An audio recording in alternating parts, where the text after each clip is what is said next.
Hi, my name is Brandon, and I'm an alcoholic and addict in recovery. So, having just gone through steps 4 and 5 in the program, we've identified where we've got defects of character, where we've got fears, where we've let selfishness, self-centeredness, ego, and pride take over in our actions. And in step 5, we've talked to God, we've talked to ourselves, we've admitted to ourselves those things, and we've admitted those to somebody else. So now in step 6 and step 7, we are working on letting go of those things. Now, the act of letting go sounds like it's something that's easy to do. Just let go. It should be pretty simple. But it's actually complicated enough that it's divided into 2 different steps. Step 6 is where we become ready to let go, and step 7 is where we actually do so. And these steps take up very little real estate in the big book. There's only 2 paragraphs about them. But there's so much to discuss that an entire book called Drop the Rock has been written about these 2 steps. I highly recommend that book. I love it. It's a great way to really dive into what does it mean to let go of my character defects, not just as part of my step work, but in the day-to-day life that I lead. Now, step 6 in particular is we're entirely ready to have God remove all these defects of character. There's a lot packed in there. There's the idea that our higher power has the power to remove these defects of character from us. But there's also the idea of becoming ready, preparing ourselves. I want to read what Tommy Rosen says about this in Recovery 2.0. He's got some really good things to say about step 6. Tomorrow I'll cover step 7. But about step 6, he says, step 6 is about being in a state of readiness to let go of the parts of ourselves that no longer serve us. This is exciting. We're in the process of dumping a lot of dead weight. It is a shorter step than the previous ones. We sit and pray and simply become ready to be emptied out. You may fear letting go of some character trait because it still serves you in some way. And this is where it doesn't get, this is where it stops being as simple. Quick aside, when I first read this step on the walls of a AA meeting, I thought, man, that's the easy one. I'll do that one first, because of course I want to let go of my character defects. Of course I don't want to be an asshole anymore. But it turns out it's not so simple, and what he's about to explain here does a good job of showing us why. He says, you may fear letting go of some character trait because it still serves you in some way. Perhaps you do not know what life will be without it, and fear of the unknown influences you. What if you let go of selfishness? What if you let go of egotism? What would it be like if you did not act out sexually? How would you feel if you did not try to be perfect all the time, or if you set better boundaries in your relationships? We're talking about a big shift in perspective. It may feel like a sort of death to let go of these things, but in actuality, it will be a rebirth of your spirit. You will be creating a lot of space by letting go of these destructive energies. Now, look, when we are behaving as addicts, even though we may not like our behaviors, even though they may not be coming from a place where we really like, a lot of us really loathe ourselves in our addictions. Nevertheless, we start to identify with the motivations behind those behaviors. We start to identify with the very defects that we went through in step 4 and 5. So we start to identify with feelings of egotism, with feelings of pride. We start to identify with the selfishness and self-centeredness. We also convince ourselves that we have to be that way because the world is a certain way. And so we build a cage around ourselves And when we start to explore stepping out of that cage, it's very scary.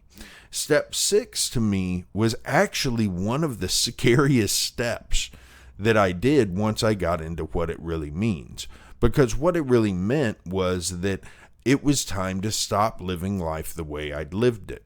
Now, by the time I took step 6, I had already been sober for a couple of months. I was feeling really good about life. But once I looked at my resentments and my fears and everything, all the information I'd gathered in step 4 and 5, I realized I'm still holding on to a lot of the old ways of living. I'm still kind of living the way that I was living, but I'm just sober now.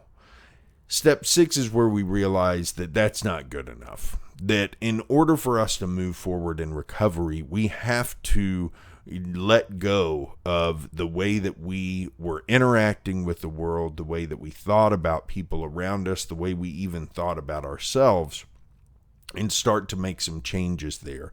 And we had to let go of all of the different things that we thought defined us and actually were just holding us back.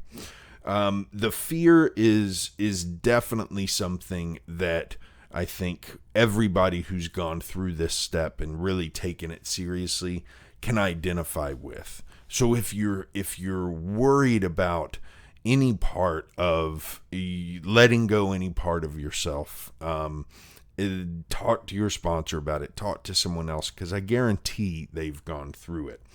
And Tommy really puts it in a good way in the next paragraph. He says, this step corresponds to the moment between your inhale and your exhale.